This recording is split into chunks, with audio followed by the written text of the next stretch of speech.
Hey everybody, how we doing? This conference committee on Senate File 1959, the Omnibus Veterans and Military Affairs budget, is now in session on Thursday, May 8th, 2025 at 9 a.m. Thanks everybody for being here. This is a walkthrough. We were going to all become completely familiar with the provisions from both the Senate and the House. We take no action today. We just listen to what both bills have, and our staff will go through these complicated documents with us to help us get to that point. First order of business, though, is we all got to say hi. So we're going to go around the table and everybody say hello a little bit. Give us a couple seconds about who you are, if you would, please. Hi, my name is Bonzi Vu. I'm the committee legislative assistant to State Representative Jay Zhang. Good morning, Amanda Hemmingson-Yeager, representing South Maplewood and about half of Woodbury. I served as the co-vice chair for the Veterans and Military Affairs Division on the House side.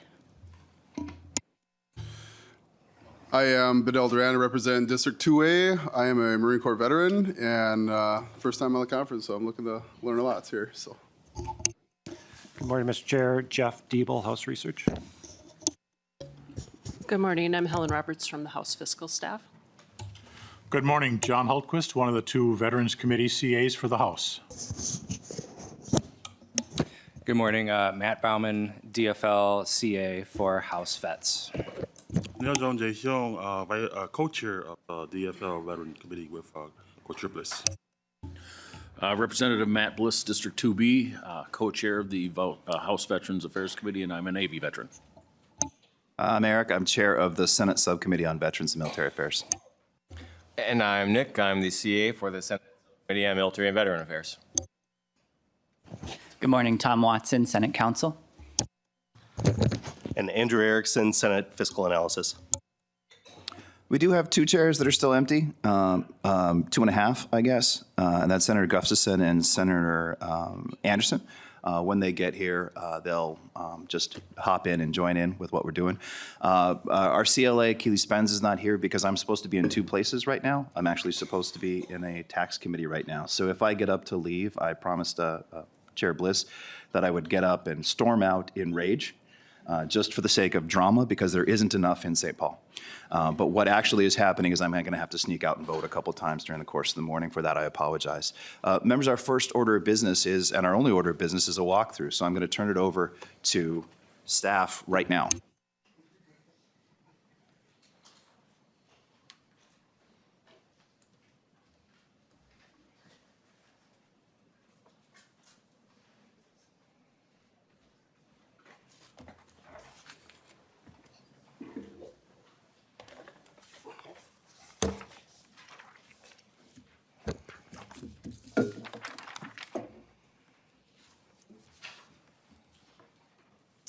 Mr. Chair, if I can begin the walkthrough of the spreadsheets. You have two spreadsheets in your packets today. I'll just briefly orient you to the more detailed version, which provides quite a bit more detail with respect to budget programs and budget activities, base levels of funding at the two agencies in the conference committee's jurisdiction, and then focus most of the time on the change item spreadsheet that I think is more useful in a decision-making capacity. The more detailed version is the one that is stapled. You'll find along the left side the agencies, the budget programs, and budget activities, including all funds for the two agencies.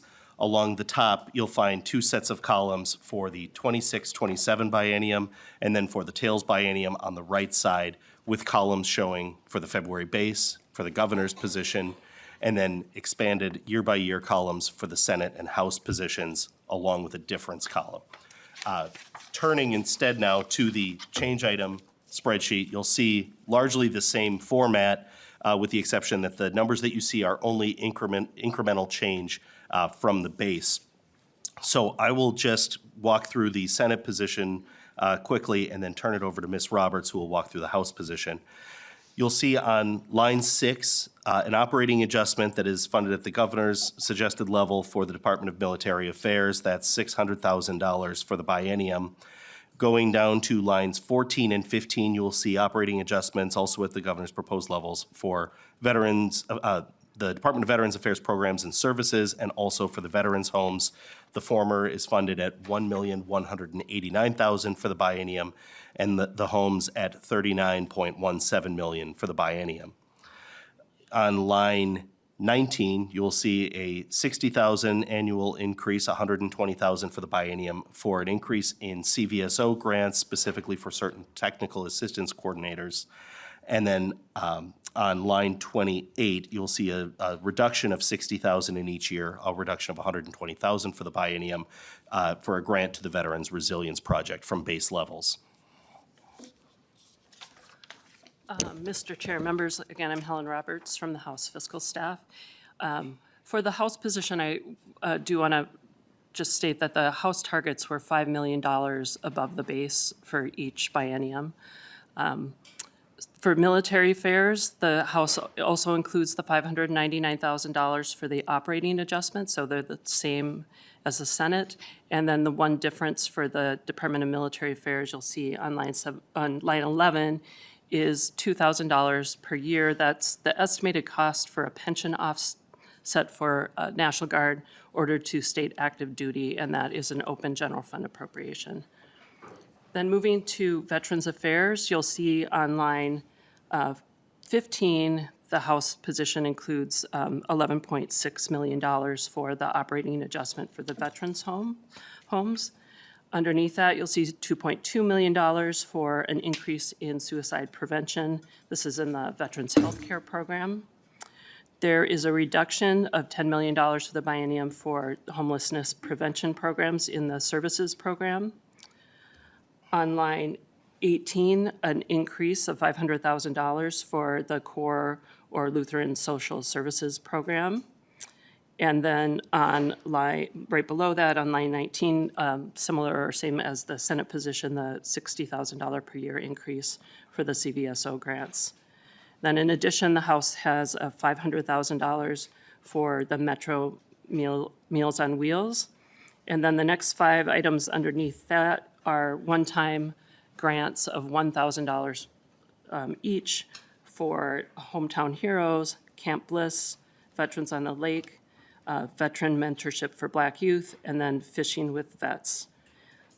Beneath those lines, you'll see beginning on line 26 that the House bill does not include direct grants for either Camp Bliss or the Veterans Resilience Project. Those were 2 items that were in the base. The House does not have those directly appropriated. And then underneath that, you'll see one-time funding of $118,000. This is for the Veterans of Secret Guerrilla Units Task Force. Moving on to the bottom of the spreadsheet, so you'll see that there was $4.4 million in direct changes for Department of Veterans Affairs. There's also one small change for an open general fund program. This is for education benefits for remarried spouses, and that was Chair Bliss's bill. So again, the House bill was $5 million over the base, and the total general fund spending is $319.7 million.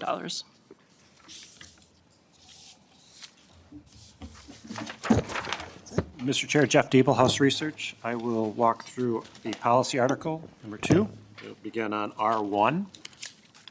Section 1 on both sides of the side-by-side document are a piece of the agency's bill to Department of Veterans Affairs agency bill to grant them access to the Maxis database so that they can confirm eligibility for veterans benefits that they provide.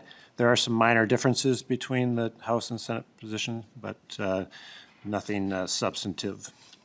Moving to a House-only provisions of sections 2 through 4 on the right side of R1. These are from Representative Olson's proposal to provide members of the National Guard with a pension offset when they are mobilized to state active service as opposed to federal active service. On the bottom of page R1 are 2 identical provisions. This increases the maximum bond indebtedness for the State Armory Building Commission. That's a longer section, and so we'll jump forward to R4 for the next section. And here we have, this is the first piece on that, section 3 on the Senate side and section 6 on the House. These are, again, part of the Maxis database bill from the agency. Moving down to the next piece, which is section 4 on the Senate side and section 7 These are identical updates to the veterans burial statutes. Actually, both sections at the bottom of R6, or I'm sorry, R4.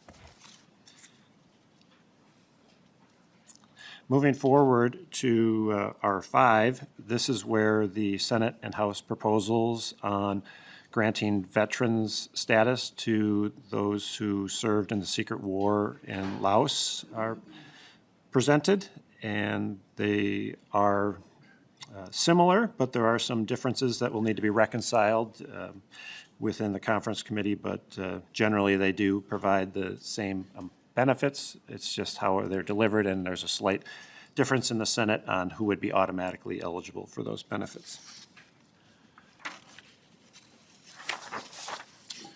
Moving forward to R6, you have a Senate-only provision on the left side. This requires veteran service officers to assist non-residents of their county if they have requested services in their own county and it's been 30 days since they've, and they haven't been able to receive an appointment with their veteran service officer in their home of record. On Section 8 it appears to be a Senate-only provision, but this is a bit of an oversight on the House side. This is a piece of the proposal to increase the grant amount to the Veteran Service Officer Association for their technical assistance. We have this language in the House. It's the statutory piece that goes along with that funding, so that can be reconciled in the conference committee report. Jumping forward to R7, and the next two sections, beginning with Section 9 on the Senate side and Section 10 on the House. This is identical and permit surviving spouses, they're substantively identical, I should say, and they permit surviving spouses of service members who die because of their service-connected, service-related death, and they remain eligible even if they remarry after their spouse has passed away.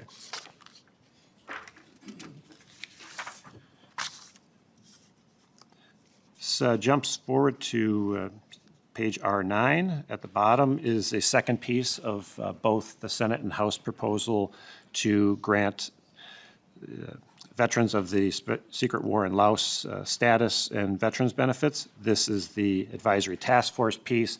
And again, there are some relatively minor differences in how the two bodies propose the advisory task force are comprised, as well as the scope of their work, but it doesn't seem on that topic to be insurmountable differences. And then finally, on page R11, the House and the Senate have substantively similar provisions that require the Department of Administration to place a plaque on the Capitol Mall in recognition of the sacrifices that Gold and Blue Star families had made. And Mr. Chair, that concludes an overview of the policy article. Thank you very much, Mr. Diebel. Before we discuss the walkthrough for however long as we need, I'd like to give a moment to Senator Anderson and Senator Gustafson to introduce themselves real quick, if you wouldn't mind. Good morning, members. Senator Anderson. Sorry I'm late, but I was in a snowstorm of cars. Good morning. I'm Heather Gustafson, and I was late because I, this time of year, realize how much I don't know where all the rooms are in the Capitol. So thank you. Apologies were not necessary, but they're appreciated nonetheless. All right, members, do we have questions, comments about the walkthrough that we've seen to this point?